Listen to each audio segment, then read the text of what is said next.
በ15 ዓመቷ የግጥም መጽሐፍ አሳተማ የተነሳችው ይቺ ልጅ በችኩር ላይ ሴናን ሆና በሚሊዮኖች ልብ ውስጥ የገባችው ዲላን ቺቼክ በ2023 በቀይ ምንጣፍ ላይ ስትወጣ ግን አድናቂዎቿ ፊቷን ማወቅ አልቻሉም። የተፈጥሮ ውበቷን ያጠፋው የፊትና የጡት ሰርጀሪ ውዝግብ ከዶክተሮቿ ጋር የተፈጠረው ሚስጥር ብቻ አይደለም። በፎስፈረስ ድልድይ ላይ ትራፊክ አቁመው ከተደረገላት አስደናቂ የፍቅር ግንኙነት ጥያቄ ጀርባ በሰርጋቸው ዋዜማ ግንኙነታቸውን ያፈረሱት የቀናት እሳትና የቅርብ ጓደኛዋ የፍቅረኛዋ አዲስ እጮኛ ስትሆን የተፈጠረው የጓደኝነት ክደት፣ በተጨማሪ ያልተሰሙ የፍቅር ሚስጥሮቿ በዛሬ ልዩ ቪዲዮ የዲላን ዴኒዝን ሙሉ ህይወት ታሪኳን በዝርዝር እናቀርብላችኋለን። አሁኑኑ ሰብስክራይብ እና ላይክ ያደረጋችሁ እስከ ቪዲዮ ፍጻሜ ድረስ አብራችሁን ቆዩ።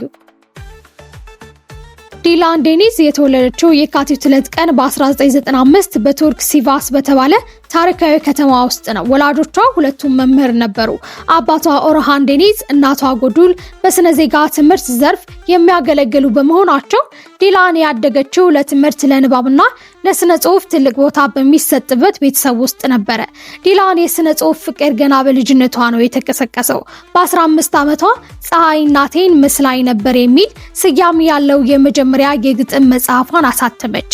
ይህ ለብዙዎች አስገራሚ ነበረ፣ ምክንያቱም በዛ እድሜዋ ጥልቅ የሆኑ ስሜቶችን በግጥም መስመሮች መግለጽ መቻሏ የወደፊት የስነ ጽሁፍ ዕጣ ፈንታዋን አመላካሽ ነበረ። በትምህርቷ አንጻር ዲላን በትምህርቷ በጣም ጎበዝ ነበረች። የመጀመሪያ በኤጌ ዩኒቨርሲቲ የስነ ጽሁፍ ትምህርቷን የጀመረች ሲሆን በኋላም ፍላጎቷን ወደ ትወናና ስነ ጽሁፍ በማዞር በኢስታንቡል ዩኒቨርሲቲ የስነ ጽሁፍ ትምህርቷን ተከታትላለች። በተጨማሪ በቲያትር ጥበብ ላይ ላላት ፍቅር ለ4 ዓመታት በሁለተኛ ደረጃ ትምህርት ቤት እያለች የቲያትር ስልጠናዎችን ወስዳለች። ዲላን ቺቼክ በቁመት ረዥምነቷና በሚስበው የፊት ቅርጿ ምክንያት ገና በ15 ዓመቷ የሞዴሊንግ ስራዎችን መስራት ጀመረች። ነገር ግን ህይወቷ ሙሉ በሙሉ የቀየረው አጋጣሚ የመጣው በ2014 እንደ አውሮፓውያን አቆጣጠር በተካሄደው ኤልዶርሜስ ቱርኪ የውበት ውድድር ላይ ሁለተኛ አሸናፊ በመሆን ዘውድ ጭናለች። ይህ ድል በቱርክ ተወካይ ሆና በፍሎሪዳ በሚገኘው የሚስ ዩኒቨርስ ውድድር ላይ ሀገሯን እንድትወክል ትልቅ እድልን ፈጠረላት። ምንም እንኳን በሚስ ዩኒቨርስ ውድድር ላይ ዋንጫ ባትወስድም የዲላን ውበት የራስ መተማመንና ምርጥ የሆነ የመድረክ ብቃት በቱርክ መገናኛ ብዙሃንና በትልቅ የፊልም ፕሮዳክሽን ኩባንያዎች ዘንድ ከፍተኛ ትኩረትን ሳበ። ይህ ውድድር ወደ ትወናው ዓለም የምትገባበት ትልቅን በር ከፈተላት። በ2015 እንደ አውሮፓውያን አቆጣጠር ዲላን የመጀመሪያ የቲቪ ድራማዋን ታትሊ በተሰኘ ተከታታይ ፊልም ላይ ኤብሮን በመሆን ተጫወተች። በመቀጠልም በታዋቂው ኪዝላራ ድራማ ላይ ታየች። ነገር ግን የመጀመሪያው ትልቅ ስኬት ምዕራፍ የመጣው በ2016 በታየው ቦድሩል ማስሊ ተከታታይ ፊልም ነው። በዚህ ድራማ ላይ ኤሱን የተባለች ዋና ገጸ ባህሪ በመጫወት በቱርክ አህጉራዊ የወርቅ ቢራቢሮ ሽልማት ላይ አዲስ ብሩህ ኮከብ ሽልማትን አሸንፋለች። ዲላን በዓለም አቀፍ ደረጃ በተለይም በኢትዮጵያና በምስራቅ አውሮፓ ታዋቂ ያደረጋት በ2017 በተጀመረው ታሪካዊ የችኩር ድራማ ላይ ነው። ዲላን የያማች ባለቤት የሆነችው ሴና የተባለች ጠንካራ የዋህና ስሜታዊ ሴት ገጸ ባህሪን ተጫወተች። በያማችና በሴና መካከል ያለው የፍቅር ታሪክ ተመልካቾች ልብ አንጠልጥሎ የያዘ ነበረ።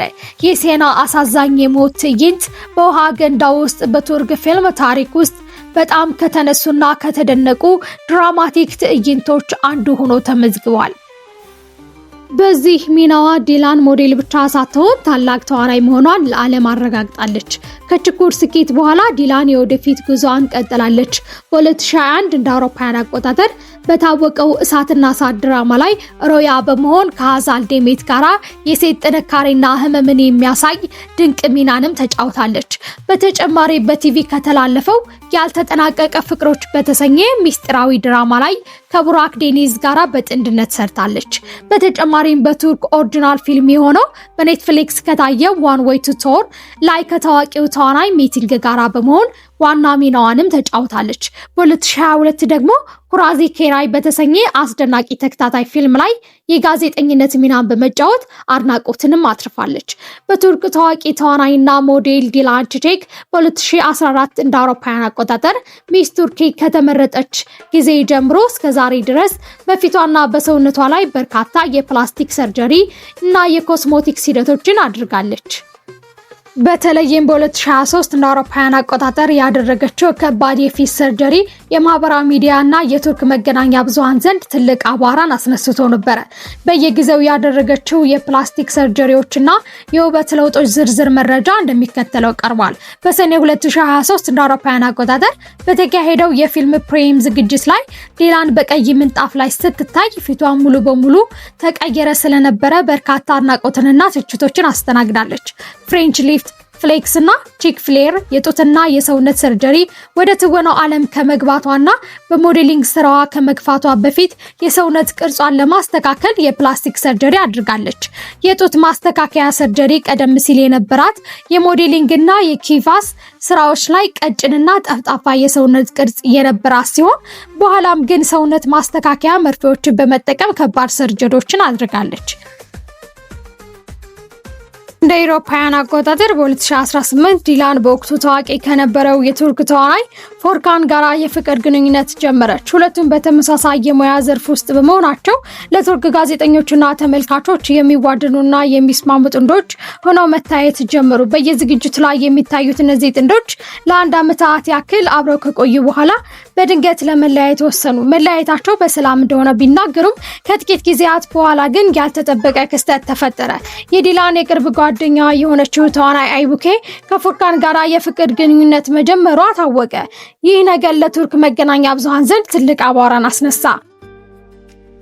አቆጣጠር በ2021 ከአይስላንዳዊው የፊልም ዳይሬክተር ጋር የነበራት ፍቅር ይፋ አደረገች።